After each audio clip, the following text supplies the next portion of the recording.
So yes, my name is not Slim Shady, obviously. Sorry to disappoint you.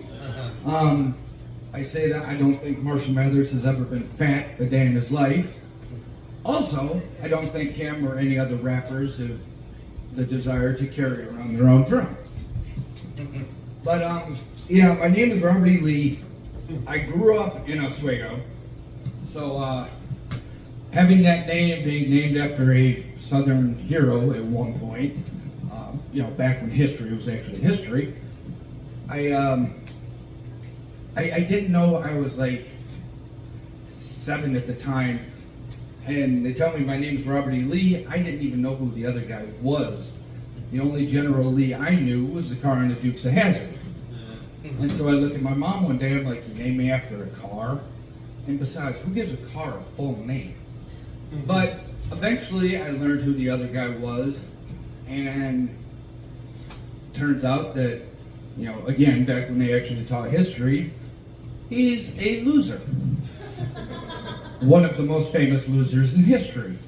Which again did not help my cause, because growing up in Oswego with 3 brothers, being the one out of 4 that did not play hockey, that did not go well, and so again, no hockey in Oswego, loser, Robert E. Lee. But I got better with that. I eventually found out who he was, and I've been referred to as General pretty much my entire life, again, before I knew who the other guy was. And when I joined the Army, that was a lot of fun.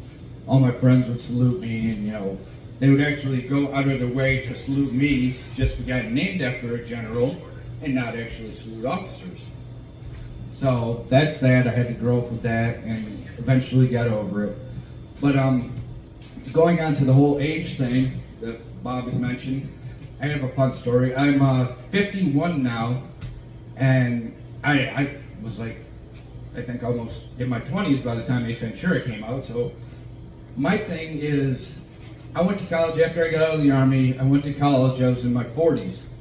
And I try not to call the college kids, but they are.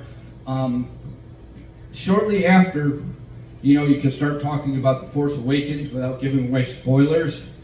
I was talking to it with some of the kids, and I was like, when they killed Han Solo, it was like they ripped a piece of my heart out.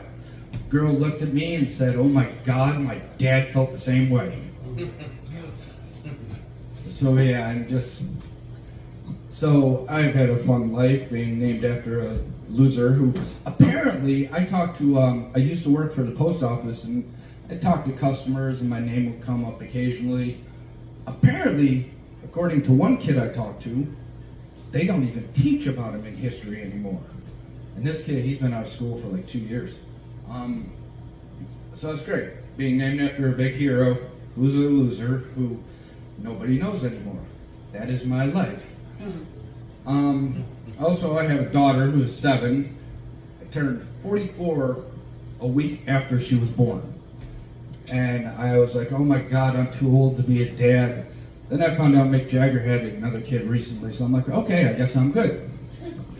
But the one thing, because being from Oswego, upstate New York, and being a former infantry soldier, fuck is basically every other word out of my mouth, just like so many else around here. So my wife got into the whole thing of alternative swearing, and her favorite thing is always Mother Hubbard. Say, for example, she'd stub her toe, and you hear Mother Hubbard. And I could be like in the other room, doing dishes or something.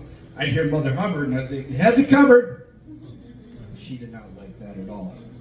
And all that, my daughter literally last week just asked me, because, she's catching on, and, kids learn all the bad words and stuff a lot earlier these days. So she was like, Dad, what's a good word to say instead of fuck? I was like, really? I don't know, I just always say fuck, but